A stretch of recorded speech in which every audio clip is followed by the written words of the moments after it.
MLA స్థానంలో ఉండి ఎలా మాట్లాడుతున్నారో చూడండి. మళ్ళీ మాట్లాడితే మళ్ళీ వస్తాం, ఇది హెచ్చరిక.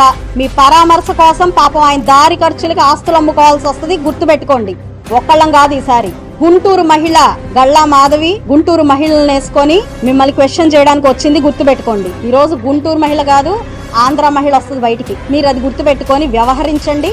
ఇంకా చాలు, దీన్ని ఆపండి. నేను చెప్తా ఉన్నా, మాధవ్ గారు గుంటూరులో మీ పార్టీలో మీ పరిస్థితి ఏంటో అక్కడ ఉన్న వాళ్ళందరినీ ఎవరిని అడిగినా చెప్తారు. అందరూ అనుకుంటూ ఉంటారు. మీరు number of times press meet పెట్టారు. స్వయంగా మీ పార్టీ అధికారులే మీ మాట వినట్లేదని, దానికోసం మీరు నంబర్ ఆఫ్ కంప్లైంట్స్ ఇచ్చి నంబర్ ఆఫ్ ప్రెస్ మీట్స్ పెట్టి మీ బాధలన్నీ మీరు చెప్తా ఉంటారు. కాబట్టి మీ పార్టీ ఈ ఎపిసోడ్ లో మిమ్మల్ని బలిపశువు చేస్తుందని మీకు వినవించుకుంటా ఉన్నాను. కాబట్టి మీరు ఒకసారి ఆలోచించండి. కొత్తగా ఎమ్మెల్యేగా అయ్యారు పాపం. కాబట్టి రేప్ అనేది ఒకటి ఉంటది. ఆ రేప్ అనేది గుర్తు పెట్టుకొని దాని తగ్గట్టుగా మీరు ఉంటే బాగుంటది అని చెప్పి కోరుతా ఉన్నా. చంద్రబాబు నాయుడు గారు వేసిన తప్పుడు విత్తనం చెట్టు అవుతుంది. తప్పుడు సాంప్రదాయం గన మానకపోతే ఎవరి చేతుల్లోనూ ఉండదు వ్యవస్థ.